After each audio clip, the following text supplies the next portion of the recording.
Okay, okay, you can start. Okay, you can start, Uh, ma'am. yes, Yes, yes, ma'am, ma'am. you can start. Yes, yes, ma'am. Okay, ma'am. Yes. Okay.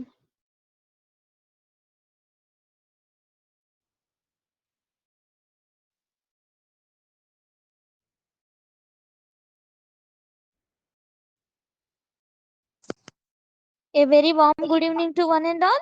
Welcome to this today's session. Today's our guest speaker name is Dr. Shakshi Sharma ma'am from Rajkot Homeopathy Medical College. Today's topic will be diabetes mellitus in the management of homeopathy. We welcome all the participants from the Aisha team. We welcome you all. The session is hand over to Dr. Shakshi Sharma ma'am. Thank you all. Hello. Hello, ma'am. हाँ Am जी I ma'am. audible? Yes, yes ma'am. Yes ma'am. Good evening, Good evening, everyone. Myself, Dr. Sakshi Sharma. I'm assistant professor in RHMC Rajkot. Now, let's begin the session. But before starting,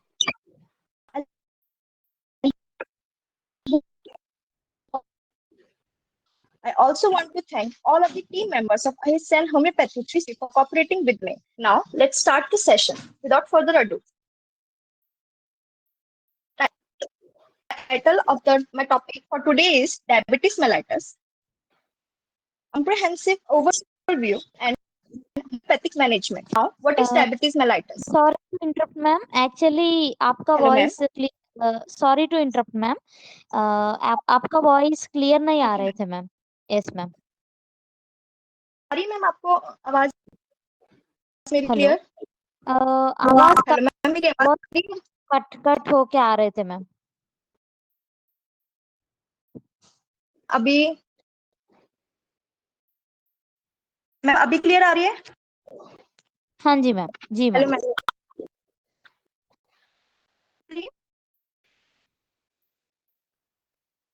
ma'am. Ma'am हाँ जी ma'am. अभी clear आ रहे हैं ma'am. Okay. Now let's begin with the session. What is diabetes mellitus? Diabetes mellitus is a group of metabolic disorders marked by elevated blood sugar levels due to defects in insulin secretion, insulin function, or both. Over time, uncontrolled diabetes can cause severe damage to various organs and systems in the body, including eyes, kidneys, nerves, and heart and blood vessels. Now, let's talk about prevalence of diabetes in the world. In 2021, estimated 537 million people world में diabetes से सफर करते हैं, जिसमें से 10.5% population adult population है और उनमें से 90% केस जो हैं वो टाइप 2 के हैं. Diabetes was among the top 10 causes of the death in 2021 with the 95% rise in diabetes related deaths since 2000. इसके अलावा 52% पॉपुलेशन वर्ल्ड की जिसमें high BMI body mass index का मेन कंट्रीब्यूशन है, जिसकी वजह से जो केसेस हैं डायबिटीज के वो 24.3% राइज हो गए हैं from 1990 to 2021. By 2045 the number of adults in diabetes will reach 783 million, a 46% increase from current figures. Now, talk about prevalence in India. 2024 में 77 मिलियन अडल्ट इंडिया के डायबिटीज से सफर करते हैं, जिसमें से टाइप 2 के ज्यादा पेशेंट मिलते हैं और 25 मिलियन पीपल से जो प्री डायबिटिक क्लासिफाइड किए जाते हैं. Over 50% of diabetics are unaware of their condition, leading to serious complication if untreated.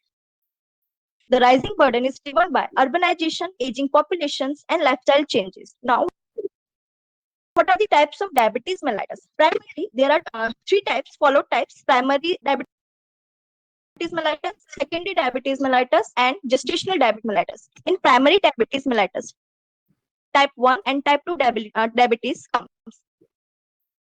And other specific types include genetic defects, pancreatic diseases, and endocrinopathies, drug-induced diabetes, infections, genetic syndromes associated with diabetes. And fourth is gestational diabetes mellitus occurring. जिसमें जो हमारा primary जब हम बात करते हैं types की, तो उसमें दो टाइप्स मेनली देखे जाते हैं. प्राइमरी जो डायरेक्टली जिसमें इंसुलिन का रोल होता है, जिसके अंदर टाइप 1 और टाइप 2 आते हैं. इसके अलावा सेकेंडरी जो टाइप्स होते हैं उसके अंदर हम हम जेनेटिक डिफेक्ट, पैनक्रियाटिक डिजीजेस, एंडोक्राइनोपैथीज की वजह से, drug induced diabetes, infection, genetic syndromes आते हैं। एंड जो थर्ड होता है हमारा टाइप जेस्टेशनल डायबिटीज मेलाइटस होता है, जो यूजुअली प्रेग्नेंट वुमेन में देखने को मिलता है। और इस जो जेस्टेशनल डायबिटीज मेलाइटस है, it increases the risk of future type 2 diabetes mellitus. What is type 1 diabetes mellitus? Now, what is type 1 diabetes mellitus?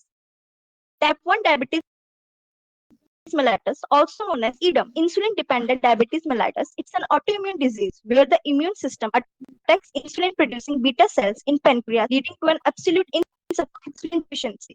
हम इसमें होता क्या है, यूजुअली इंसुलिन का काम क्या होता है कि ग्लूकोज को सेल्स तक पहुंचाने का, इंसुलिन का। तो जब इंसुलिन की डेफिशिएंसी होती है तो जो सेल्स होते हैं उनको इंसुलिन नहीं मिल पाने की वजह से ग्लूकोज सेल के अंदर नहीं खुल पाते, जो पोर्स होते हैं जो सेल मेम्ब्रेन में जो इंसुलिन को इनटेक करते हैं वो नहीं खुल पाते हैं, और जिसकी वजह से ग्लूकोज सेल्स के अंदर नहीं एब्जॉर्ब हो पाते। इसके अंदर हम जब बात करते हैं टाइप्स की, तो देयर आर टू टाइप्स, सब टाइप 1A, सब टाइप 1B। सब type 1A mellitus characterized by active ingestion of beta cells leads to insulin deficiency. Subtype 1B, idiopathic diabetes mellitus, which is characterized by insulin deficiency, tendency to develop ketosis, but these patients are negative for autoimmune markers. इसमें difference क्या है दोनों में, कि जो immune mediated होता है उसके अंदर हमें ऑटोइम्यून मार्कर्स मिलेंगे, मतलब एंटीबॉडीज हमें मिलेंगी पेशेंट के अंदर। वहीं अगर हम इडियोपैथिक की बात करते हैं डायबिटीज मेलाइटस में, वहां पर हमें पेशेंट के सारे सिम्टम टाइप 1 के होंगे, लेकिन वहां पर ऑटोइम्यून मार्कर जैसे कि एंटीबॉडीज फॉर्मेशन नहीं मिलेंगे हमें वहां पर। और हम लोग जानते हैं कि टाइप 1 डायबिटीज मेलाइटस को जुवेनाइल ऑनसेट डायबिटीज मेलाइटस के नाम से भी जानते थे। इस टर्म को अब यूजुअली नहीं यूज किया जाता है, क्योंकि आज के टाइम पर जो टाइप 1 है वो किसी भी एज ग्रुप में हो सकता है, इवन अबव 30 इयर्स की एज पर भी हो सकता है। Now, what are the risk factors which can promote type 1 diabetes mellitus? First, genetics, जहाँ पर फैमिली हिस्ट्री हो टाइप 1 डायबिटीज की, या फिर specific gene, particularly HLA complex जो ट्रिगर कर सकते हैं ऑटोइम्यून रिस्पांस अगेंस्ट बीट, वो उसकी वजह से टाइप 1 डायबिटीज मेलाइटस के चांसेस बढ़ जाते हैं। Second, autoimmune condition, predispositions to autoimmune diseases such as CNS diseases or thyroid disorders, environmental triggers, possible viral infection, example enteroviruses, इसमें कॉक्सिकी वायरसेस आते हैं, and low vitamin D levels trigger an autoimmune response. And fourth is age. Onset commonly occurs in children, teens, and young, though it can develop at any age. Now, what is type 2 diabetes mellitus? Type 2 diabetes mellitus, also known as NIDM, non-insulin dependent diabetes mellitus. इसमें usually क्या होता है, एक बहुत long term metabolic condition है ये, जिसकी में एलिवेटेड शुगर लेवल्स मार्क मिलते हैं। ये यूजुअली तब होता है जब पेशेंट की जो बॉडी है वो जो इंसुलिन प्रोडक्शन जो बन भी रहा है इंसुलिन, उसको बॉडी यूटिलाइज नहीं कर पाती है, और बॉडी उसके लिए रेजिस्टेंस क्रिएट कर लेती है, या फिर बॉडी जो उस जितने अमाउंट में इंसुलिन चाहिए उतने अमाउंट पे इंसुलिन नहीं बना पा रही, मतलब बना रही है पर उतने अमाउंट पे नहीं बना पा रही है। जहां पर टाइप 1 डायबिटीज में बिल्कुल इंसुलिन नहीं होता है, टाइप 2 के अंदर इंसुलिन या तो प्रॉपर्ली यूज नहीं हो पाता है, या फिर पैनक्रियाज अपनी एबिलिटी लूज कर देती है सफिशिएंट अमाउंट्स में इंसुलिन प्रोडक्शन प्रोड्यूस करने में, जिसकी वजह से हाई ब्लड शुगर लेवल हो जाते हैं। What are the factors? Genetic influence में यूजुअली क्या होता है कि जो टाइप, जैसे हमने टाइप 1 में बात करी थी कि जैसे जेनेटिक अगर प्रीडिस्पोजिशन, अगर पेरेंट में है डायबिटीज, तो होने के चांसेस बच्चों में ज्यादा हो जाते हैं। लेकिन ये चीजें हमें टाइप 2 में ज्यादा देखने को मिलती है। अगर मदर या फादर दोनों में से दोनों अफेक्टेड है टाइप 2 से, तो बच्चे में 40% चांसेस बढ़ जाते हैं कि उसको भी टाइप 2 डायबिटीज मेलाइटस हो आगे जाके। इसके अलावा अगर एक भी, जैसे होमोजाइगस ट्विंस, अगर उसमें एक को भी डायबिटीज है तो 90% चांसेस है कि दूसरे को भी होगा। इसके अलावा इन्वायरमेंटल फैक्टर्स हैं, जैसे कि जो डायबिटीज मेलाइटस कॉज करते हैं, जैसे कि सेडेंटरी लाइफस्टाइल, ओबेसिटी। इसके अलावा हमारा इंसुलिन रेजिस्टेंस है वो कैसे क्रिएट होता है, इसके क्या बोलते हैं, दो रीजंस। फर्स्ट, जैसे कि हार्मोन्स, कैटेकोलामाइन्स और ग्लूकोकॉर्टिकॉइड्स हैं, ये क्या करते हैं, यूजुअली इंसुलिन की जो एक्शन होते हैं उसको इम्पेयर करते हैं और स्टिमुलेट करते हैं वो लाइपोलाइसिस को, ग्लूकोजिनोलाइसिस को और ग्लाइकोजिनोलाइसिस को और ग्लूकोनियोजेनेसिस को। मींस ग्लाइकोजन का ब्रेकडाउन, जिसकी वजह से ग्लूकोज, जो ग्लाइकोजन है वो हमारा यूजुअली ग्लूकोज में चेंज होता है, तो ग्लाइकोजेनोलाइसिस करते हैं, उसको ब्रेकडाउन करते हैं ग्लाइकोजन का, और ग्लूकोनियोजेनोसिस मतलब फैट्स या किसी फैट के जो फैट्स होते हैं उसको उससे ग्लूकोज फॉर्मेशन हो, इसको प्रमोट करते हैं, जिसकी वजह से क्या होता है कि इंसुलिन रेजिस्टेंस क्रिएट होता है। इसके अलावा जो बीटा सेल्स है उनमें क्या होता है, सिक्रीशन कम होने की वजह से, जैसे बीटा सेल्स उनका डिसफंक्शन होने की वजह से इंसुलिन है उसका सिक्रीशन कम हो जाता है। एंड इंसुलिन रेजिस्टेंस जो इंसुलिन रेजिस्टेंस है वो क्या करता है, जो लिवर और मसल और एडिपोज टिश्यूज है उनमें ग्लूकोज, जैसे लिवर क्या करता है हमारा, उसको कन्वर्ट करता है, स्टोर कर, ठीक है, ग्लूकोज को ग्लाइकोजन की फॉर्म में, उसको इंटरप्ट करता है, और जहाँ पे मसल्स और जो सेल्स होते हैं वो उसको एब्जॉर्ब नहीं कर पाते ग्लूकोज को, तो ब्लड स्ट्रीम में रहने की वजह से उसका लेवल बढ़ा रहता है। What are the risk factors for diabetes mellitus type 2? First, obesity.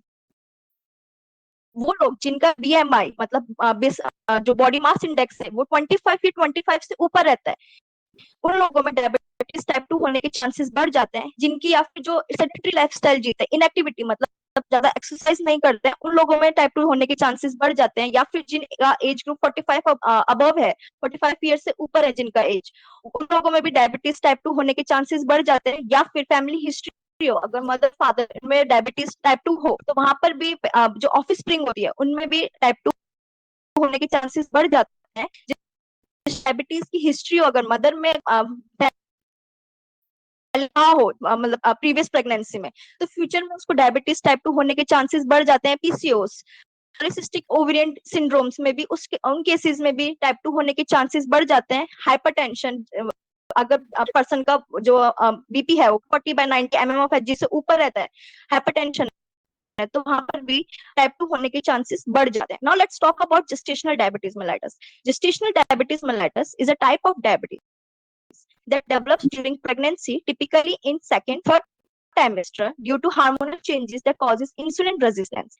This condition affects the mother's blood sugar levels, which can impact both her health and that of the baby. Other specific types of diabetes mellitus include genetic defects, जिसके अंदर maturity onset diabetes of the young, MODY, which involve genetic mutation affecting insulin secretion, often with mild hyperglycemia from a young age. इसका usual जो cause होता है वो obesity भी हो सकता है. Other mutations causes severe insulin resistance like leprechaunism and type A insulin resistance. Exocrine pancreatic diseases, जैसे इसको हम secondary causes में इसलिए रखते हैं क्योंकि डायरेक्ट इसका इंसुलिन का कोई रोल नहीं है, जिसमें पैनक्रेटाइटिस इन्फ्लामेशन हो गया या पैनक्रेटोमी हो गई हो पेशेंट की, या फिर पेशेंट को सिस्टिक फिब्रोसिस, तो उस कंडीशन में यूजुअली क्या होता है कि पेशेंट इंसुलिन का जो प्रोडक्शन होता है वो इम्पेयर हो जाता है, जिसकी वजह से डायबिटीज हो सकता है। इसके अलावा एंडोक्राइनोपैथीज, जिसमें एक्सेसिव हार्मोन्स हो पेशेंट के, जैसे ग्रोथ हार्मोन या कोर्टिसोल हार्मोन क्या करते हैं, इंसुलिन रेजिस्टेंस को प्रमोट करते हैं, और जिसकी वजह से आगे जाके डायबिटीज होने के भी चांसेस बढ़ जाते हैं। Infection,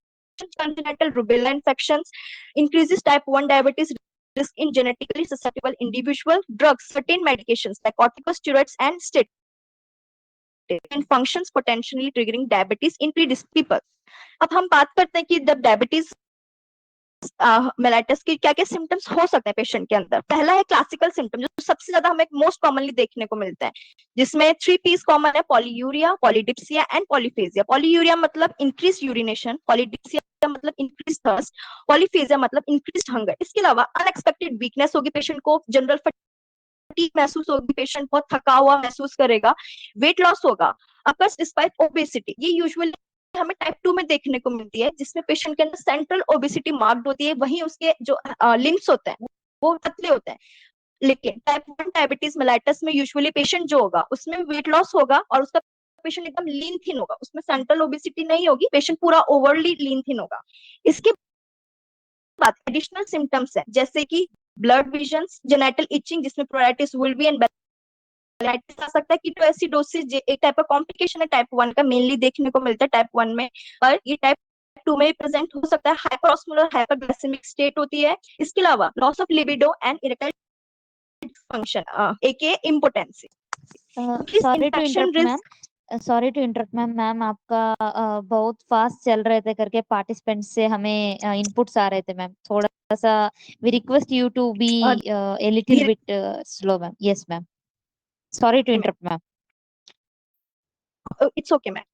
Yes. Increased infection, higher susceptibility to infections, GI symptoms में पेशेंट में नोजिया, हेडेक्स देखने को मिलते हैं.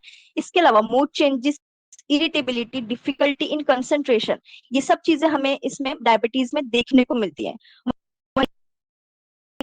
जो पेशेंट में अगर जिनको जिस्टेशनल डायबिटीज मेलाइटस है उनके अंदर हमें इंक्रीज थर्स्ट देखने मिलेगी, प्रोफ्यूज यूरिनेशन मिलेगा, फटीग मिलेगा and higher risk of infection and pre एक्लेम्पशिया.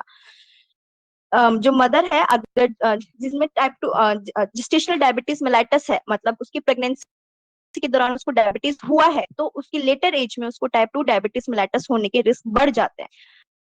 वही बेबीज पे क्या इफेक्ट पड़ता है डायबिटीज का? अगर मदर को जिस्टेशनल डायबिटीज हुआ हो तो उसपे बेबीज पे क्या इफेक्ट आता है? पोटेंशियल कॉम्प्लिकेशंस होती हैं जिसके अंदर लार्ज बर्थ साइज, मैक्रोसोमिया हो सकता है पेशेंट को, बच्चे का जो साइज है वो इंक्रीज हो सकता है, वेट इंक्रीज हो सकता है, उसको low blood sugar at birth हो सकती है, ब्रीदिंग इश्यूज हो सकता है बच्चे के अंदर, जॉन्डिस हो सकता है and greater risk of obesity in future and type 2 diabetes later age of his life. इसके हम अब इसमें हम लोग पेशेंट में कौन कौन से इन्वेस्टिगेशन कर सकते हैं. पेशेंट के अंदर हम फर्स्ट चीज करवाएंगे ग्लूकोज लेवल टेस्ट आएंगे. पेशेंट के नॉर्मल लेते हैं वो 70 to 100 mg पर डे, पर अगर प्री डायबिटिक रेंज की बात करते हैं तो 110 से लेकर 135 तक mg पर डे, उसको हम प्री डायबिटिक कंडीशंस बोलते हैं. वहीं डायबिटीज मोर देन 126 mg पर डीएल हो आफ्टर 12 आवर्स ऑफ फास्टिंग या फिर 8 आवर्स ऑफ फास्टिंग, मतलब पेशेंट की 8 आवर्स फास्टिंग करने के बाद,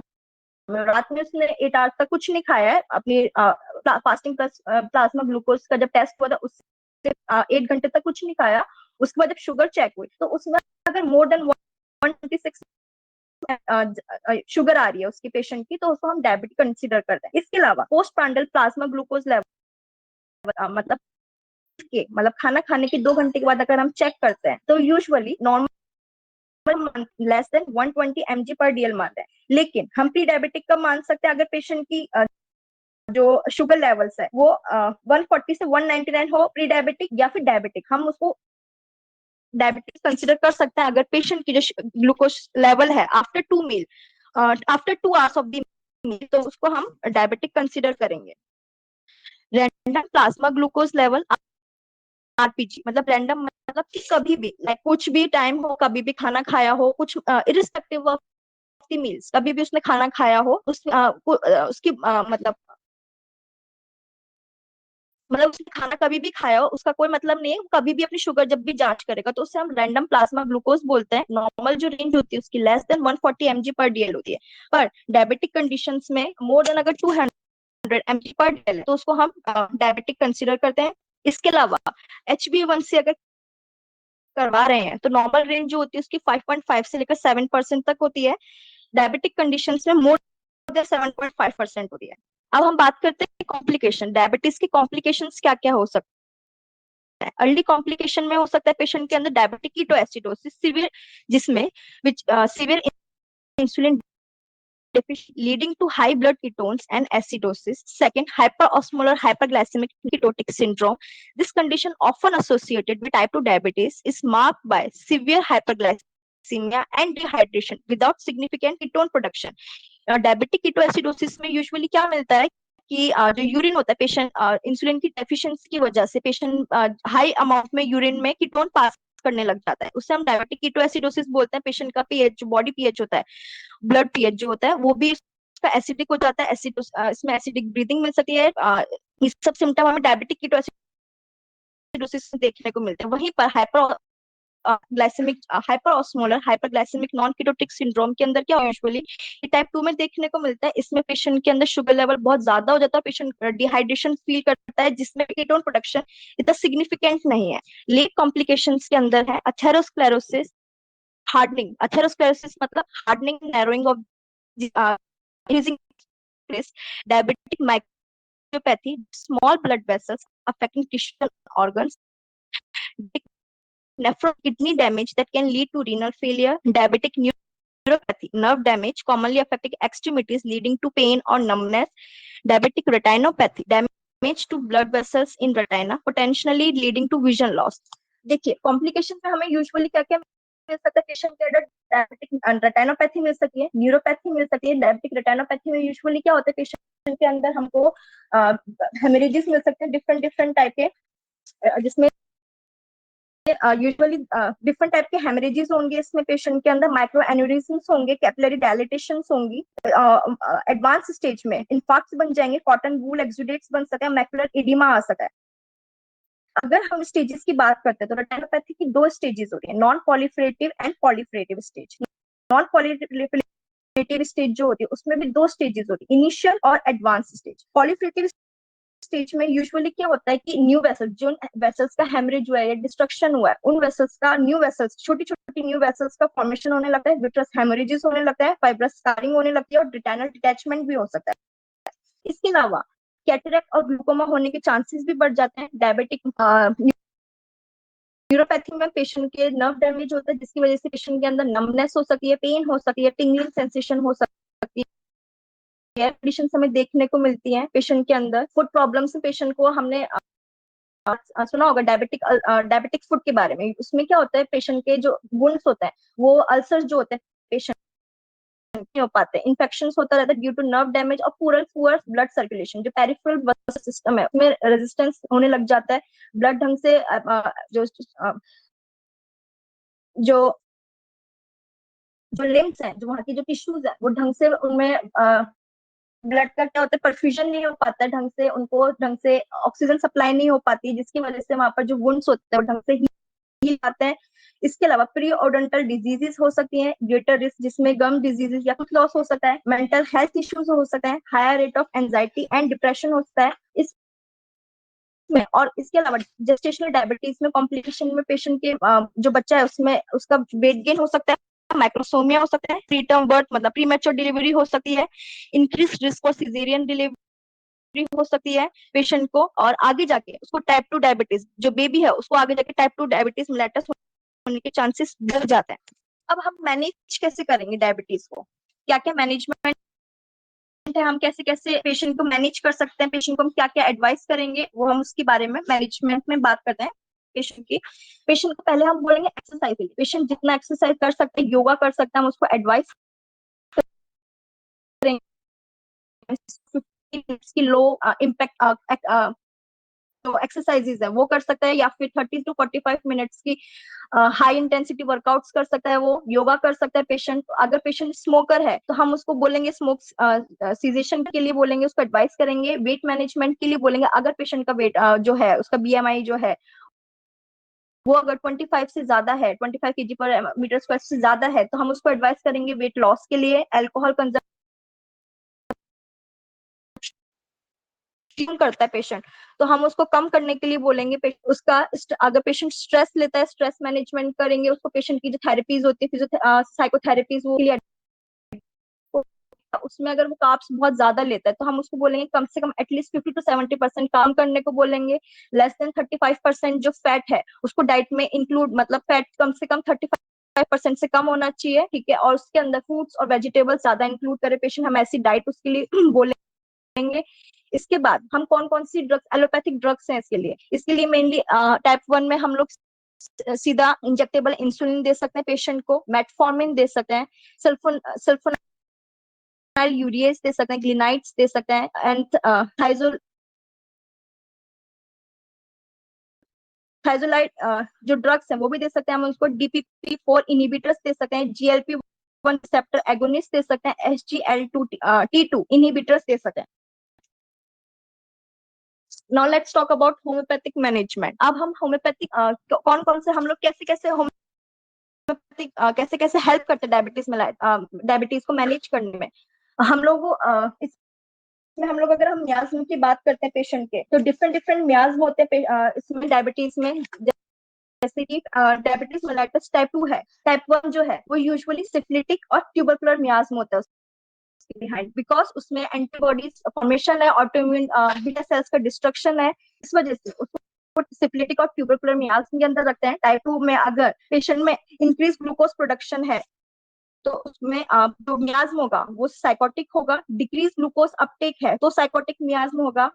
अगर डायबिटिक नेफ्रोपैथी जिसमें जो उसकी बेसमेंट मेम्ब्रेन है, ग्लोमेरुलर बेसमेंट मेम्ब्रेन, अगर उसकी थिकनिंग हो रही है तो साइकोटिक नेचर है वहां पर। जहां पर हेमरेज, जैसे कि हमने रेटाइनोपैथी में बात करी थी हेमरेजेस की, तो वो ट्यूबरकुलर नेचर के अंदर आता है।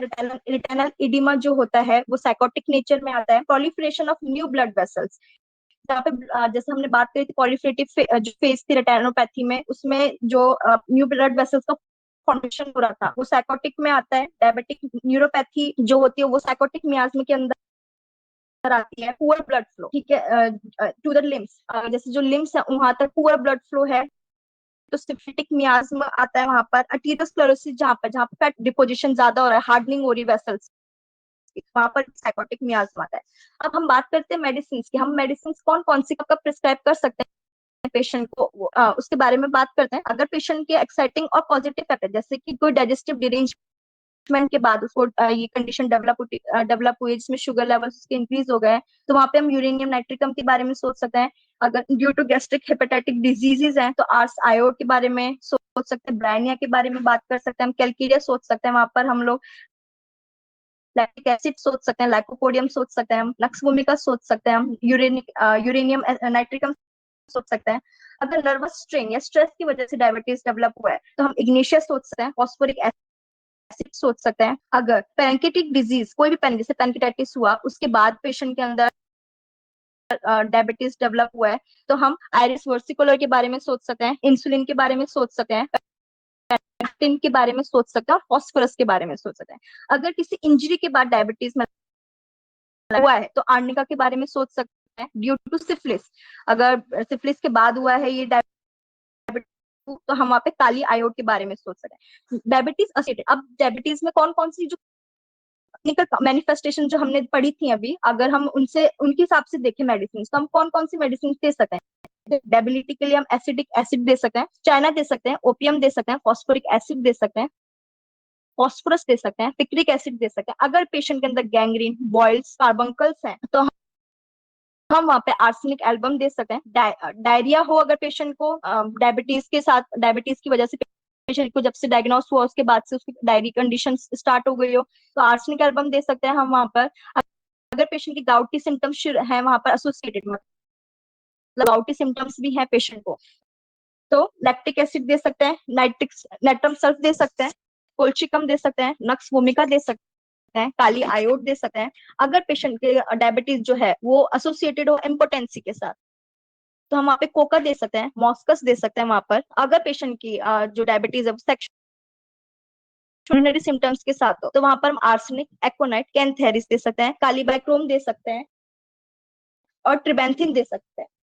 अगर वहां पे रोमैटिक सिम्टम्स के साथ अगर डायबिटीज एसोसिएटेड है तो वहां पे लैक्टिक एसिड दे सकते हैं। मिलेनकोलिया, अगर बहुत ज्यादा मार्क्स सैडनेस या डिप्रेशन है वहां पर तो वहां पे हम हेलोनियस सोच सकते हैं। अगर मार्क इमिसिएशन है तो वहां पर भी हम हेलोनियस के बारे में सोच सकते हैं। अगर जो डायबिटीज है अगर थर्स्ट और रेस्टलेसनेस प्रेजेंट है पेशेंट में तो हम हेलोनियस सोच सकते हैं वहां पर। मोटर पैरालिसिस, जहाँ पे उसमें जो बोलते हैं न्यूरोपैथी डेवलप हो गई है वहां पर, तो वहां पे कुरेरे के बारे में सोच सकते हैं हम।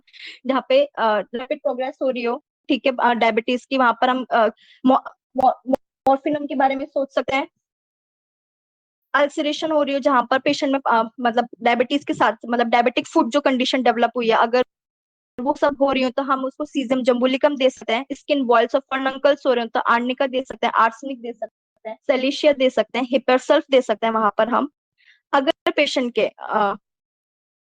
क्या बोलते हैं स्वेलन एंकल्स हो डायबिटीज में के साथ साथ तो अर्जेंटम मेटालिकम दे सकते हैं। डायबिटिकोमा हो अगर पेशेंट को तो ओपियम दे सकते हैं। हेपेटिक सिम्टम्स हो अगर पेशेंट के डिजिटलिस दे सकते हैं, उस कंडीशन में हम कालीबाइक्रोम दे सकते हैं, मर्कसोल दे सकते हैं, आयोडम दे सकते हैं, हिपरसल्फ दे सकते हैं। अगर हम क्लिनिकल सिम्टम जैसे कि जो हमने typical clinical classical clinical symptom जो हमने पढ़े थे पेशेंट के, अगर हम उनकी बात करते हैं तो हम कौन कौन सी मेडिसिन उनके, जैसे पॉलीयूरिया की कंडीशन है, पॉलीफेजिया की कंडीशन है, हम उनकी कंडीशन के हिसाब से हम कब दे सकते हैं उनको। जैसे पॉलीयूरिया की कंडीशन में हम एकोनाइट दे सकते हैं, एल्यूमिना दे सकते हैं, एपिस दे सकते हैं, बर्बेरिस वल्गैरिस दे सकते हैं, कैंथेरिस दे सकते हैं, चिमोफिला दे सकते हैं, इक्विजिटम दे सकते हैं, हेलोनियस दे सकते हैं, हम क्रियोजोटम दे सकते हैं, लिलियमटिक दे सकते हैं। इस तरह की हम बहुत सारी मेडिसिन पॉलीयूरिया में दे सकते हैं। अगर नॉक्टूरिया हो पेशेंट को, क्या हो इंट्राऑक्यूलर एन्यूरिसिस हो, तो उस कंडीशन में हम पेशेंट को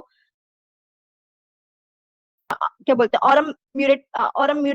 ऑरम म्योर दे सकते हैं, कॉस्टिकम दे सकते हैं, कोनियम दे सकते हैं, फेरापिक्रिकम दे सकते हैं, कालिकाप दे सकते हैं, क्रियोजोट दे सकते हैं, फास्फोरिक एसिड दे सकते हैं, पल्सिटिन सल्फर भी दे सकते हैं।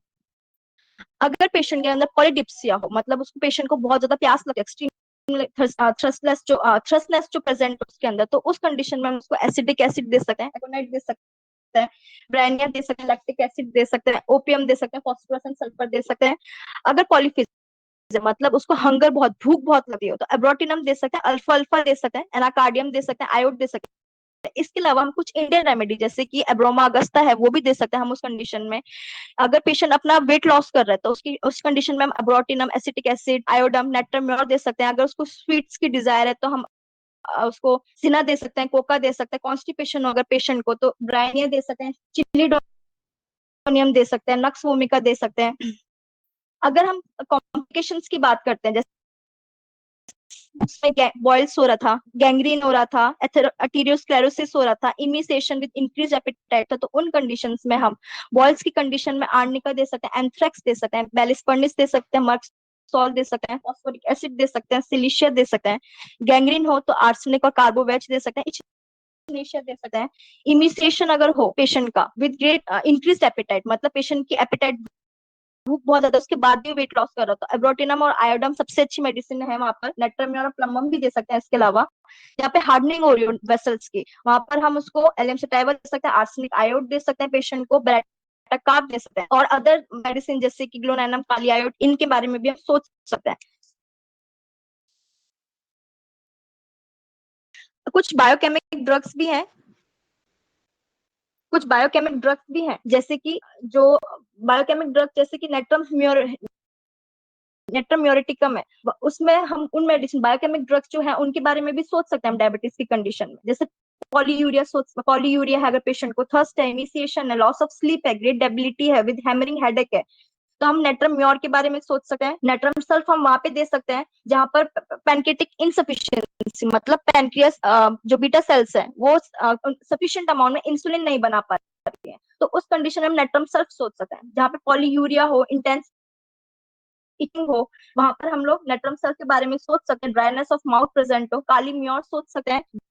जहां पर एक्सेसिव शुगर लेवल्स हो, विद ग्रेट इनिशिएशन हो, कालियम फॉस्फोरस हो, काली फॉस्फोरिकम सोच सकते हैं। जहां पर नर्वस प्रोस्ट्रेशन हो, पेशेंट में बहुत मार्क्ड वीकनेस हो, स्लीपनेस हो, और विरोशियस हंगर मींस जहां पे बहुत ज्यादा, मतलब पेशेंट की भूख ना खत्म होने वाली हंगर हो वहां पर, तो वहां पर हम काली फॉस सोच सकते हैं। Kali sulph, skin complication of diabetes, जहां पर भी स्किन कॉम्प्लिकेशन जैसे कि एक्जिमा हो रहा है पेशेंट को, तो उन कंडीशंस में, या हो रहा है जहां पर पेशेंट को इचिंग हो रही है सीवियर, तो वहां पे हम काली सल्फ के बारे में सोच सकते हैं। जहां पर पॉलीयूरिया विद वीकनेस है, हम काली कैलकेरिया फॉस सोच सकते हैं। वहां पर कैलकेरिया सल्फ जो है वो भी सोच सकते हैं हम डायबिटीज में, जहां पर स्किन अफेक्शन मार्क्ड है। तो डिफरेंट डिफरेंट मेडिसिन है जहां पर हम लोग, जिनको हम डिफरेंट डिफरेंट एरियाज में, जहां पर पेशेंट के सिम्टम्स के अकॉर्डिंग हम उसको मेडिसिन प्रिस्क्राइब कर सकते हैं। जहां पर अगर हम कुछ जैसे इंडियन रेमेडीज भी, जैसे जिम्नेमा सिल्वेस्टर है, सीजियम जम्बुलिकम है, इन मेडिसिन को मदर टिंचर के रूप में या लोअर पोटेंसीज में यूज कर सकते हैं ब्लड से शुगर कम करने के लिए।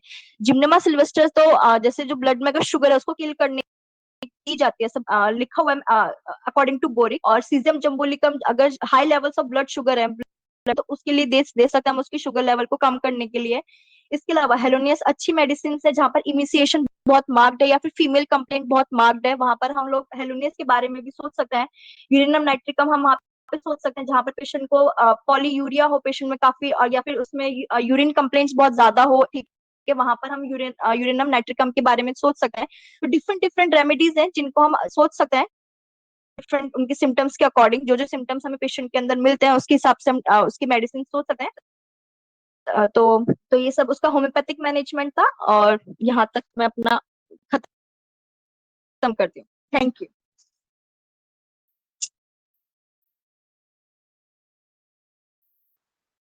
Hello ma'am.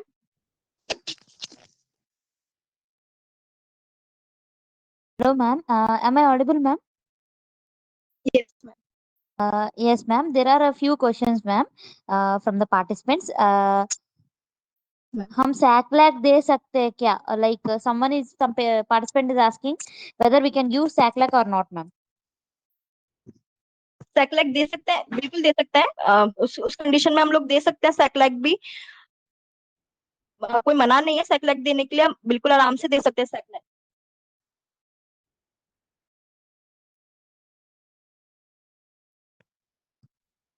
मैम और कोई मेडिसिन है ma'am, like we can try it for like diabetes mellitus, ma'am? क्या मैम? हेलो। हाँ जी मैम, और क्या क्या मेडिसिन अपन डायबिटीज के लिए और यूज कर सकते हैं मैम, डायबिटीज मिलेटस के लिए?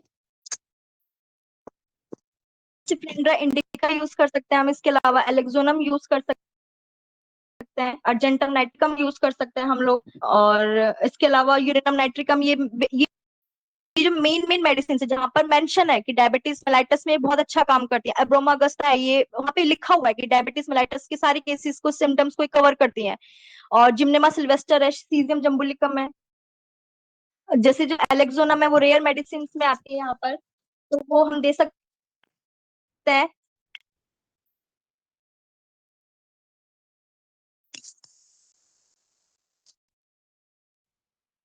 मैम और एक क्वेश्चन है मैम, हाँ जी whether diabetes is curable with homeopathy? Ma'am, diabetes जो है वो मतलब ऐसे क्योरेबल नहीं है, आप उसको सिर्फ मैनेज कर सकते हो। मतलब उसको आप जो शुगर लेवल्स है उसको एकदम बिल्कुल उस पर नहीं ला सकते हो, खत्म नहीं कर सकते हो, पर आप उसको मैनेज कर सकते हो। मतलब उसकी जो बॉर्डर लाइंस है वहां तक आप उसको मैनेज कर सकते हो। अगर जैसे पेशेंट मेडिसिन लेना छोड़ दे, अगर जैसे क्या बोलता है, अगर जैसे शुगर लेवल जो उसका है वो बहुत ज्यादा हाई आ रहा है, तो आप उसको उसकी जो मेडिसिन चल रही है उनको चलने दो, मतलब एलोपैथिक जो चल रही है। लेकिन आप उनको होम्योपैथिक के थ्रू आप उसको हेल्प कर सकते हो इन मेडिसिन को, कि जल्दी पेशेंट को कंफर्ट भी रहे उसको, मैनेज क्योरेबल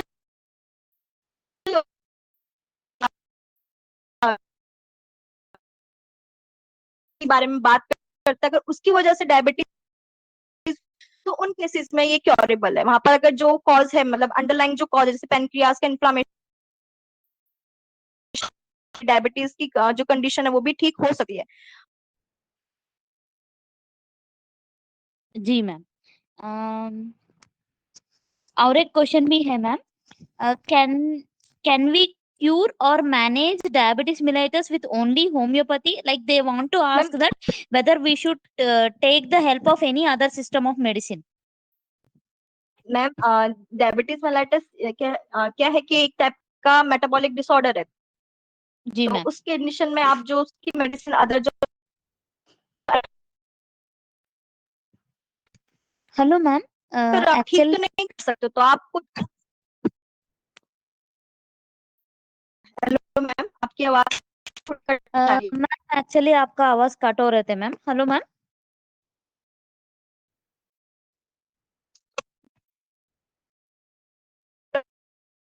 है आपको मेरी। Hello, hello. हाँ जी मैम, आवाज आई मैम आपको? मुझे आपकी आवाज आ रही है मैम। Okay ma'am. हाँ मैम, आप क्या पूछ रहे थे?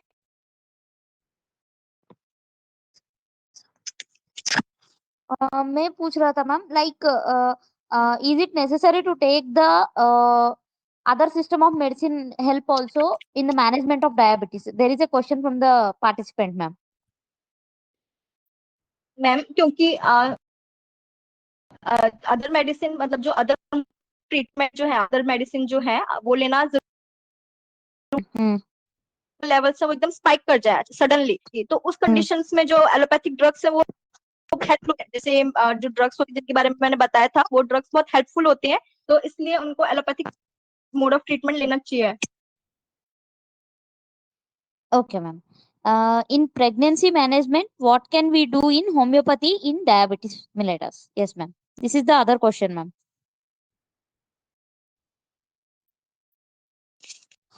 Hello. Hello ma'am, yes ma'am, आपकी आवाज नहीं आई। Hello, ma'am. The next question is, ma'am, in pregnancy management, what can we do in homeopathy in diabetes? Ma'am management में हम उसको पेशेंट को मेडिसिन जो मैंने आपको अभी मेडिसिन बताई है, जिससे पेशेंट को हम डिफरेंट डिफरेंट मोड्स दे सकते हैं, मतलब डिफरेंट डिफरेंट मोड्स है होम्योपैथी देने के। जैसे थेरापेटिक पेशेंट के सिम्टम्स के अकॉर्डिंग दे सकते हैं, पेशेंट अपने आप टोटलिटी ऑफ सिम्टम के बेसिस पर दे सकते हैं होम्योपैथी। हाँ, तो उस केसेस में जैसे जहाँ पे सिम्टम्स इतने मतलब पेशेंट के जो मेन सिम्टम्स है वही वही प्रेजेंट है पेशेंट के, लेकिन ज्यादा कुछ उसके मेंटल सिम्टम ऐसे सिम्टम्स नहीं है हमारे पास, तो हम उन केसेस में थेरापेटिक मेडिसिन चला सकते हैं जो सिर्फ उसके टोटलिटी ऑफ सिम्टम्स पे काम करेंगे। इसके अलावा हम उसको पेशेंट को उसकी मियाज के अकॉर्डिंग जो मियाज हिडन बिहाइंड द जो जैसे भी जो भी कॉज है उसके बिहाइंड में जो भी मियाज है उसका, तो उसके अकॉर्डिंग चला सकते हैं मेडिसिन। इसके अलावा कॉन्स्टिट्यूशन, पेशेंट के कॉन्स्टिट्यूशन के अकॉर्डिंग भी हम मेडिसिन दे सकते हैं। जैसे अगर फैमिली का पास्ट है, तो अगर पेशेंट के अंदर डायबिटीज है तो ट्यूबरकुलिनम और मेडिसिन के बारे में हम सोच सकते हैं, मतलब जो प्रिस्क्रिप्शन, जब हम फर्स्ट प्रिस्क्रिप्शन लिखेंगे तो हम उन मेडिसिन के बारे में सोच सकते हैं। अगर पेशेंट की फैमिली हिस्ट्री में ही डायबिटीज था और उसके बाद ऑफ स्प्रिंग को भी हुआ है, तो हम उन कंडीशंस में उसके उनमें हम लोग ये मेडिसिन जैसे ट्यूबरकुलिनम बेसिलिनम दे सकते हैं, थेरापेटिकली दे सकते हैं हम पेशेंट को। पेशेंट के मियाज्म के अकॉर्डिंग दे सकते हैं, उनकी एंटी मियाजमेटिक ड्रग चला सकते हैं हम लोग। जैसे मैंने बताया कि टाइप 2 डायबिटीज मेलाइटस जो है वो मेनली साइकोटिक मियाज्म है, तो उसमें एंटी साइकोटिक ड्रग्स चला सकते हैं हम लोग। टाइप 1 जो है उसमें सिफिलिटिक और ट्यूबरकुलर मियाज्म है, तो हम उनसे रिलेटेड हम मेडिसिन चला सकते Ma'am, in pregnancy, they are asking, ma'am, what is the pregnancy management of diabetes, ma'am? हैं। मैम प्रेगनेंसी में यूजुअली हम सिर्फ उसको शुगर को लेवल्स को मेंटेन मैनेज करने के लिए हम उसको ड्रग्स दे सकते हैं, जैसे कि सीजियम। मैम हम लोग इस तरह की हम लोग उनके मैनेज जो शुगर लेवल्स, तो उनको मैनेज करने के लिए हम ड्रग्स दे सकते हैं, जिम्नेमा सिल्वेस्टर दे सकते हैं, या फिर सीजियम जंबोलिकम का मदर टिंचर हम लोग चला सकते हैं। हम कोशिश करेंगे ऐसी मेडिसिन ना दें जहां पर अबॉर्शन जो थ्रेटेंड अबॉर्शन कॉज कर रहे। बाकी हम उस टाइम पर उनको जहां पर ये नहीं है मेडिसिन में, जिन मेडिसिन में नहीं लिखा हुआ कि जैसे जिम्नेमा है, इनमें नहीं लिखा हुआ कि ये अबॉर्शन वगैरह कॉज कर सकती हैं, तो उन इन मेडिसिन शुगर लेवल्स को मेंटेन करने के लिए, तो टिंचर को यूज कर सकते हैं पानी में मिलाकर, उसको यूजुअली नॉर्मल डाइट में ले सकते हैं वो अपने डेली यूज में। जी मैम। यहाँ पर हम इनको ऐसे अदर क्वेश्चन है ma'am, miasmatic interpretation of diabetes mellitus, ma'am. क्या ma'am? Miasmatic interpretation of diabetes mellitus, ma'am. This is the other question, ma'am. Miasmatic interpretation of diabetes mellitus. Ma'am मैंने इसमें बताया था भी कि जैसे जो हमारा टाइप 1 है वो सिप्लिटिक और ट्यूबरकुलर मियाज में, तो हम डिफरेंट डिफरेंट मियाज में जैसे कवर करते हैं डायबिटीज के सिम्टम्स में। हर डायबिटीज मेलाइटस में हम देखते हैं कि टाइप 1 में कि ऑटोइम्यून डिजीज है, सेल्फ डिस्ट्रक्शन हो रहा है जहाँ पर, तो आप सिप्लिटिक और ट्यूबरकुलर मियाज में उसके बिहाइंड में टाइप जो 2 है वहां पर रेजिस्टेंस है सेल्स की उसको इंसुलिन लेने के लिए, तो वहां पर साइकोटिक मियाज है, वहां पर जहाँ पर हेमरेजिक कंडीशन साइकोटिक मियाज में, पॉलीफ्रेशन है जहाँ पर साइकोटिक मियाज में, ऐसे ऐसे अगर हमें सिम्टम पेशेंट की मिल रहे हैं, जहाँ पर रेटाइनोपैथी हो गई है पेशेंट को, न्यूरोपैथी आ गई है, तो वहां पर साइकोटिक मियाज में। और जहाँ पे जैसे डायबिटिक फूड पेशेंट की आपका जैसे कॉम्प्लिकेशन है ये डायबिटिक फूड, पेशेंट के वुंड्स हील नहीं हो रहे हैं, वहां पर अल्सर्स बन गए हैं, तो हम वहां पर सिप्लिटिक मियाज में सिप्लिटिक मियाज में वहां पर सिप्लिटिक एंटी सिप्लिटिक ड्रग्स दे सकते हैं। तो मियाज में हम वहां पे देख सकते हैं हम लोग जहाँ पे पेशेंट की किसी भी तरह अगर डिस्ट्रक्शन हो रहा है, वहां पर हम लोग सिप्लिटिक मियाज में देखेंगे, ट्यूबरकुलर मियाज में देखेंगे। जहां पर जो रेजिस्टेंस है वो हो रहा हो, जैसे क्या बोलते हैं इंसुलिन का रेजिस्टेंस था, या फिर ग्लूकोज इनटेक में उसको अपटेक में प्रॉब्लम हो रही हो, ऐसी कंडीशन है, या फिर जहाँ पर ओवर ग्रोथ हो रही हो, या फिर ओवर डिपोजिशन हो रहा हो सब्सटेंस का, वहां पर हम लोग साइकोटिक मियाज में देंगे, तो उसके अकॉर्डिंगली हम मेडिसिन चला सकते हैं, एंटी मियाजमेटिक थेरेपीज हम दे सकते हैं। जी मैम। मैम और एक क्वेश्चन पार्टिसिपेंट से आए थे मैम कि what homeopathy treatment given during pregnancy can cause any complications. कुछ मेडिसिन है जैसे कि है ना जिनमें वैसोडाइलेटेशन की पावर है, पल्सटेला है, जिस तरह से सीपिया हुई, नेट्रोम्योर हुई, ये जो मेडिसिन है ये वैसोडाइलेटेशन कॉज करती हैं, तो इन मेडिसिन को हम अवॉइड करेंगे, इन मेडिसिन को देने से हम अवॉइड करेंगे, क्योंकि ये अबॉर्शन अबॉर्शन कॉज कर सकते हैं। तो ऐसी मेडिसिन नहीं देंगे हम जहाँ पर अबॉर्शन कॉज करने की टेंडेंसी जो जिन मेडिसिन में जो मैंने ग्रुप ऑफ मेडिसिन बताए थे वहां पर उन मेडिसिन में अगर लिखा है कि क्या बोलते हैं पल्सटेला हुई जैसे उन मेडिसिन में क्या है कि अबॉर्शन करने की टेंडेंसीज होती है, तो हमें ऐसी मेडिसिन को अवॉइड करना चाहिए, बाकी हम कोई भी मेडिसिन उनको चला सकते हैं।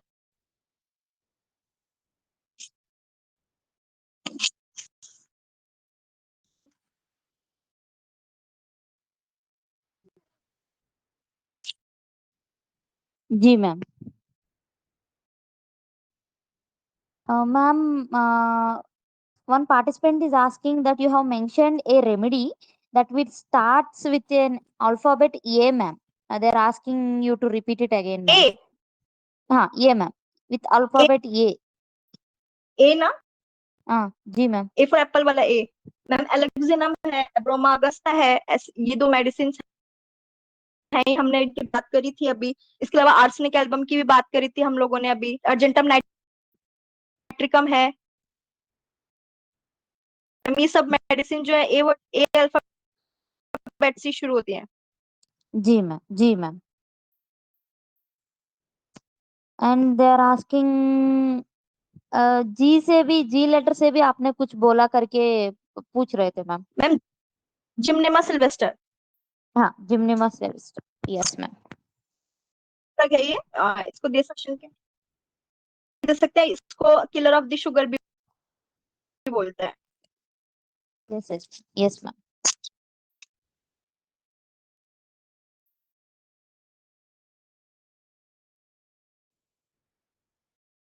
Yes, ma'am. I hope participants have cleared their questions.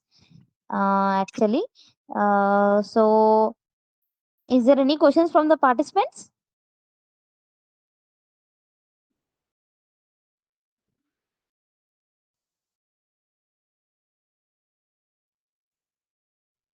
The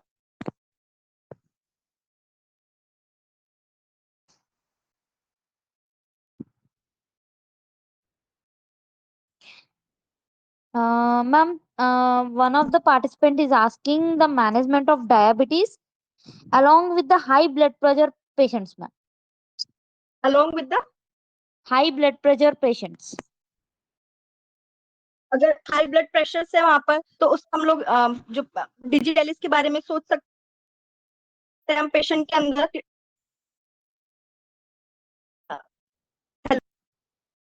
hello. हाँ जी मैम। जी ma'am. Yes ma'am. Hello ma'am. Patient hypertension है तो हम उस केसेस में पेशेंट के अंदर एलियम सटाइवा के बारे में सोच सकते हैं, ग्लूनानम के बारे में सोच सकते हैं हम वहां पर। तो ये सब मेडिसिन के बारे में हम जहाँ पर हाइपरटेंशन है वहां पर हम ये मेडिसिन सोच सकते हैं। ब्लड कार्ड सोच सकते हैं हम लोग।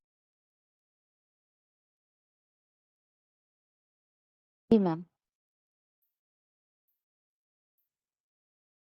मैम एक्चुअली आपका वॉइस क्लियर नहीं है करके ऐसा इनपुट्स आ रहे हैं मैम।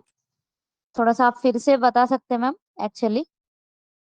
जहाँ पर हाइपर मैम अब आवाज आ रही है क्लियर एकदम? हाँ जी मैम। जी मैम। जैसे जहाँ पर हाइपरटेंसिव कंडीशन है पेशेंट की, तो वहां पर हम लोग ग्लूनाइनम के बारे में सोच सकते हैं पेशेंट के अंदर हम। और या फिर जहाँ पे जो कॉजेज है, जैसे पेशेंट के अंदर अगर कॉजेज फैट की वजह से है, तो हम वहां पर कोलेस्ट्रेनम के बारे में सोच सकते हैं। जहाँ पर पेशेंट के अंदर मतलब हार्डनिंग नैरोइंग हो गई है, ठीक है, उसकी वजह से हाइपरटेंशन भी है पेशेंट के अंदर, तो हम एलियम सेटाइवम के बारे में सोच सकते हैं हम। बेटा कार्ब के बारे में सोच सकते हैं, आयोडम के बारे में सोच सकते हैं। तो ये डिफरेंट डिफरेंट मेडिसिन है, वो मैम डिपेंड करता है कि पेशेंट की कंडीशन के, मतलब पेशेंट के सिम्टम्स क्या आ रहे हैं उसके हिसाब से। जी ma'am. Actually, ma'am, one of the participants is asking doses of homeopathy medicine given to a diabetic patient. Ma'am doses medicine पे डिपेंड करती है कि मेडिसिन किस तरह की, एज ग्रुप पे, ससेप्टिबिलिटी पे डिपेंड करती है। जो हम डोजेस देंगे उसको रिपीटेशन होती है, उस पर डिपेंड करती है। उसकी लाइफस्टाइल कैसी है उस पर डिपेंड करती है, उसका ऑक्यूपेशन कैसा है उस पर डिपेंड करती है पेशेंट के। तो डोजेस हम इस तरह से, अगर मदर टिंचर्स दे रहे हैं हम उसको, तो ऑफनली रिपीट कर सकते हैं, टीडीएस में, क्यूआईडी में दे सकते हैं पेशेंट के डोजेस, ठीक है। और जो मेडिसिन जैसे ये जिम्नेमा सिल्वेस्टर है, सीजियम जम्बोलिकम है, ये लोअर पोटेंसीज में अच्छा काम करते हैं, मदर टिंचर में लोअर पोटेंसीज में अच्छा काम करती है, तो इस तरह से हम दे सकते हैं पेशेंट को। अगर डीप एक्टिंग मेडिसिन है, यहाँ पे ससेप्टिबिलिटी पेशेंट की क्या बोलते हैं लो है पेशेंट की ससेप्टिबिलिटी, तो वहां पर हम लोग को पेशेंट को लो पोटेंसी में दे सकते हैं। अगर पेशेंट की जो मेडिसिन है, और अगर पेशेंट की जो मेडिसिन है शॉर्ट एक्टिंग है, तो हम उनको हायर पोटेंसीज में दे सकते हैं। पेशेंट की अगर एज ग्रुप जो है वो ज्यादा है, तो वहां पर हम उस पेशेंट को लोअर पोटेंसीज देते हैं। अगर पेशेंट की जो डिजीज है वहां पर हम क्रॉनिक वो हो गए हैं पेशेंट के क्या बोलते हैं क्रॉनिक डिजीज वो टाइम हो गया है, तो वहां पर भी हम लोग अगर मेडिसिन दे रहे हैं, तो पेशेंट की जो डोजेज है हम उसकी इन सब देखकर देंगे कि पेशेंट की जो अगर डीप एक्टिंग है तो हम उसको इतना ऑफन रिपीट नहीं करेंगे। और अगर पेशेंट की जो मेडिसिन है वो शॉर्ट एक्टिंग है, तो वहां पर हम उसको ऑफनली रिपीट कर सकते हैं पेशेंट के अंदर। तो वो डोजेस हमें मैम मेडिसिन के हिसाब से, पेशेंट की कंडीशन के हिसाब से देकर देनी पड़ती है। कि अगर हम लोअर पोटेंसीज दे रहे तो हम उनको बार बार रिपीट कर सकते हैं, उनको कभी भी कितना भी दे सकते हैं हम उनको। तो ये सब चीजें मैम इन सब चीजों पे डिपेंड करती है, तो वो फैक्टर्स उस वक्त जो होते हैं, कंडीशन जो मिलती है, वो उसके हिसाब से डोजेस डिसाइड होती हैं। जी ma'am. Ma'am, the other question from one of the participant: when to give homeopathy remedy, before or after food? This is the question, ma'am. Ma'am की मील से पहले देना है, मील के बाद, ऐसा? हाँ हाँ जी मैम, मील से पहले देना है नहीं तो मील के बाद देना है, उनका ऐसा पूछना है मैम। मैम मील से पहले मतलब हाफ एन आवर या जैसे 1 आवर पहले बिफोर दे सकते हैं, मील से पहले। और मील से पहले मतलब मोस्टली जहाँ पर मोस्ट होम्योपैथिक ड्रग्स मील से पहले देनी चाहिए, पर आप उसको बाद में भी अगर दे रहे हो, पेशेंट ले रहा है बाद में भी, तो कम से कम 1 या 2 घंटे के गैप पर ले लेना चाहिए। और जैसे गार्गल करके खुला करके मतलब पेशेंट को मेडिसिन लेनी चाहिए। जी ma'am. And one of the important question from the participant, ma'am: how to prepare and give LM potency for the diabetic patients? Ma'am Hello वापस ma'am, रिपीट करना question. how to hello prepare and give LM potency for diabetic patients? This is the question, ma'am. Ma'am जो diabetes जैसे हमने बात करी थी, तो वहां पर हम लोग इतनी एलम पोटेंसी तो हम लोग इतनी यूज नहीं करते, क्योंकि जो डायबिटीज है वो लॉन्ग लॉन्ग मतलब लॉन्ग टर्म चलती है, मतलब बहुत लंबा हो जाता है उसका ड्यूरेशन। तो मोस्टली हम कोशिश करते हैं कि लोअर पोटेंसीज हम लोग यूज करें ज्यादातर।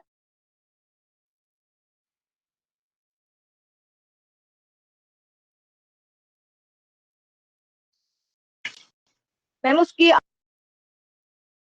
जो एलम पोटेंसी की जो प्रिपरेशन।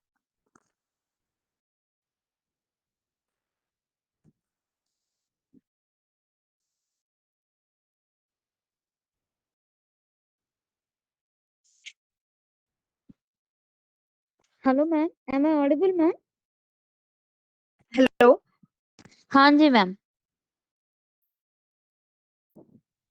हेलो मैम मैम, आपका, मेरी आवाज आ रही हाँ जी मैम। मैम एक्चुअली आपका वॉइस बहुत कट हो गया मैम, आप जब एक्सप्लेनेशन देते वक्त मैम। जी मैम। है? मेरा एक्सप्लेनेशन देते वक्त मेरा वॉइस ब्रेक हो रहा हाँ है हाँ ऐसा? जी मैम, ये क्वेश्चन को मैम स्पेशली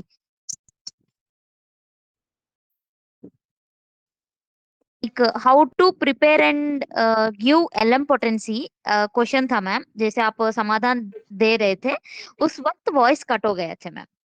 अच्छा अच्छा मैम, जब जो प्रिपरेशन होता है यूजुअली 3C पोटेंसी जो होती है उससे शुरू की जाती है। जो 3C पोटेंसी जो होती है उसका 1 ग्रेन यूज लेते हैं, और उसको 500 जो डिस्टिल वाटर होता है और अल्कोहल होता है उसमें डिसॉल्व कर देते हैं, ठीक है। और उसके बाद उसके अंदर स्ट्रोक दिए जाते हैं, 100 स्ट्रोक्स दिए जाते हैं। उसके बाद उसका एक ड्रॉप निकाल के सॉल्यूशन का, उसको 100 ड्रॉप्स ऑफ अल्कोहल के साथ मिला के उसको 100 टाइम्स उसको सक्शन मतलब सक्शन स्ट्रोक्स दिए जाते हैं हैंड से। इस तरह से मैम जो जो पोटेंसी 5 जो एलएम पोटेंसी है वो प्रिपेयर की जाती है। अच्छा ma'am.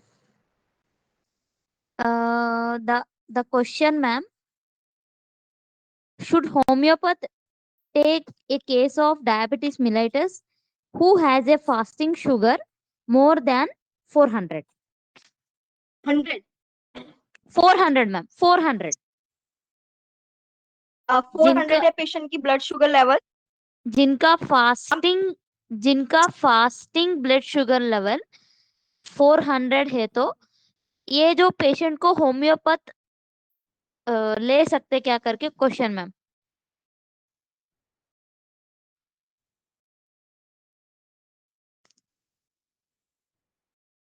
Hello ma'am. Hello. Hello. Ma'am जैसे हाँ हाँ. जो भी जिन्होंने पूछा है ये सवाल, अगर मतलब वो ये बोल रहे हैं फास्टिंग ब्लड शुगर जो है अगर 400 से अबव हो तो उसको होम्योपैथिक प्रैक्टिशनर लेना चाहिए या नहीं लेना चाहिए, ऐसा ना? हाँ, जी मैम, जी मैम. मैम पेशेंट डॉक्टर जो होम्योपैथिक प्रैक्टिशनर है वो ले तो सकता है ये पेशेंट तो, पर मैम उसमें मेन जो इतना ब्लड शुगर है उसका इतना ज्यादा, तो उसके अंदर कॉम्प्लिकेशंस भी आई होंगी। अगर इतना ज्यादा फास्टिंग शुगर का 400 आ रहा है तो उसके अंदर कॉम्प्लिकेशन भी आई हो सकता है इमरजेंसी कंडीशन भी डेवलप हुई हो। तो उसको मेनली जो होम्योपैथिक प्रैक्टिशनर है उसको जनरलाइज्ड हॉस्पिटल से मल्टी स्पेशलिटी हॉस्पिटल में रेफर कर देना चाहिए उसको, अगर इतनी ब्लड शुगर है उसको, और उसको हो सकता है कि आगे उसको कोई कॉम्प्लिकेशन डेवलप हो जाए, इमरजेंसी कीटोएसिडोसिस हो सकता है, तो ये कंडीशन डेवलप ना हो, पेशेंट को इमरजेंसी की स्टेट में ना चला जाए, तो पहले उसको वहां भेज देना चाहिए, उसको रेफर कर देना चाहिए उसको। अब उसके बाद जब थोड़ा उसका ब्लड शुगर लेवल थोड़ा कम हो जाए तो उसको ले सकता है फिर केस को।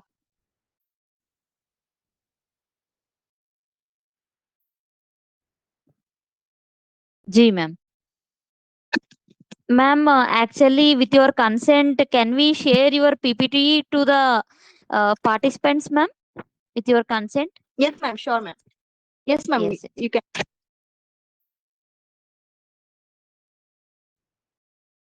Thank you, ma'am. And hope this will be the last question, participants, because there is a time limit also. What is the most advanced test for diabetic patients rather than HbA1c? Ma'am HbA1c के अलावा post What is the HbA1c most वापस से HbA1c के अलावा advance test diabetes के लिए क्या है करके पूछ रहे थे मैम पार्टिसिपेंट्स. कौन सा और अदर टेस्ट वगैरह है ऐसा? हाँ जी मैम.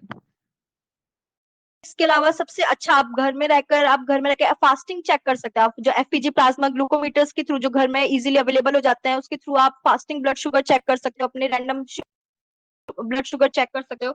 इसके अलावा मैम उन जो हमारी पोस्ट पार्टिसिपेंट को ऐसा पूछना था मैम कि most advanced test for diabetic patients rather than HbA1c ma'am. HbA1c के अलावा मोस्ट एडवांस तो मैम उसमें ओरल ग्लूकोज टॉलरेंस टेस्ट के बारे में भी हम देख सकते हैं। पेशेंट के डायबिटीज की अगर कंफर्मेशन देनी हो तो उसके उनके बारे में हम सोच सकते हैं।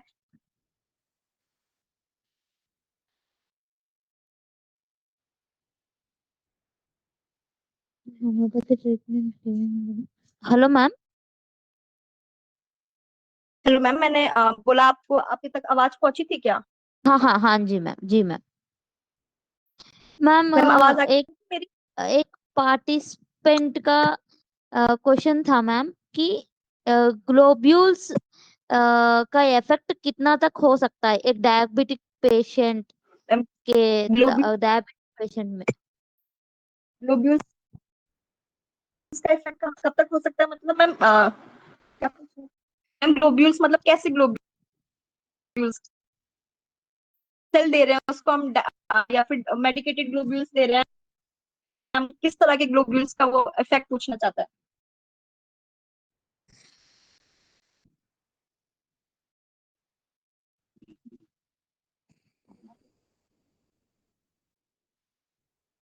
Hello ma'am, am I audible ma'am? Ma'am आपने जो मुझसे हेलो. पूछा उसमें आप जो जिसने भी पूछा है, हेलो हाँ मैम.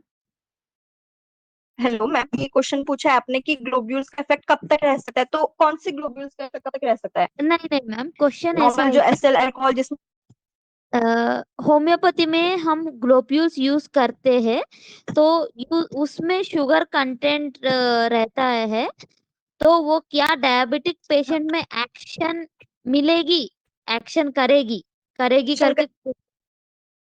मैम जो जो ग्लूकोज होते हैं उनमें जो शुगर कंटेंट होता है वो इतना ज्यादा नहीं होता है कि वो ग्लूकोज के लेवल को ऑल्टर कर सके। ओके मैम, यस तो मैम। उसका इफेक्ट मैम जब ड्रग लोगे जब तक तो उसके साथ मतलब ऐसा वीकर काम कर रहा है वो तो। Yes ma'am. मैम जैसे एनी होम्योपैथी मेडिसिन है मैम कि जैसे अगर हाइपरटेंशन की वजह से आर्टरी नैरो हो जाए, वो जो पेशेंट को डायबिटीज भी है वैसा। हाँ, डायबिटीज भी पेशेंट को और हाइपरटेंशन की वजह से क्या हो जाए। मैम एक पेशेंट को अगर हाइपरटेंशन भी है, डायबिटीज भी है मैम, बट हाइपरटेंशन की वजह से आर्टरी नैरो हो गया है, हाँ हाँ वो जो पेशेंट को क्या होम्योपैथी मेडिसिन दे सकते हैं? मैम उसके लिए हम लोग मैंने जो होम्योपैथिक मैनेजमेंट था उसमें सिम्टम ऑफ कॉम्प्लिकेशन के अंदर में अटेरोस्क्लेरोसिस टर्म लिखी थी। तो उस कंडीशन में हम एलियम सटाइवा दे सकते हैं, आर्सेनिक एल्बम दे सकते हैं, आयोडम दे सकते हैं, बराटा कार्ब दे सकते हैं, ग्लोनाइनम दे सकते हैं, काली आयोड दे सकते हैं, प्लम्बम आयोड दे सकते हैं।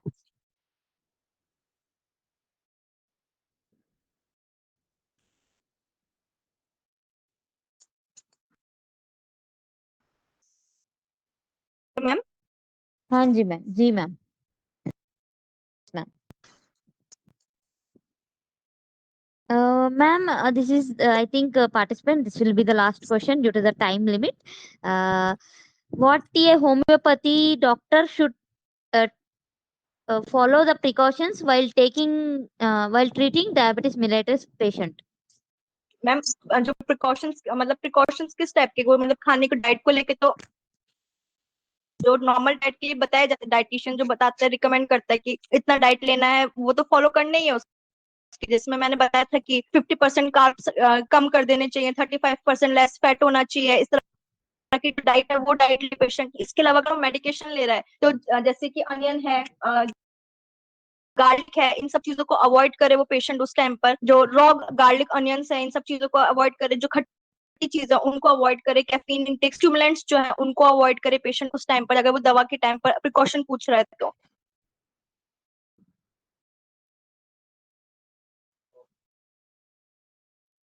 हेलो हाँ जी मैम। मैम, मेरी आवाज आई थी? हाँ जी ma'am.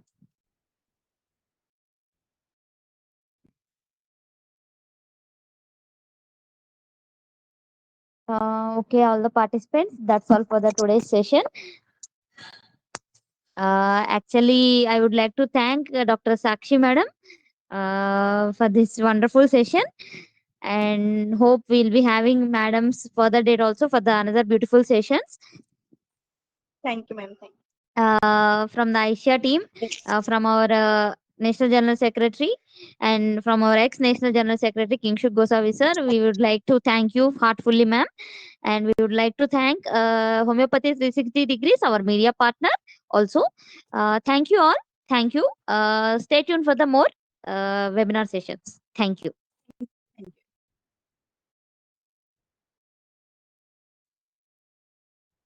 Hello. You. Yes ma'am.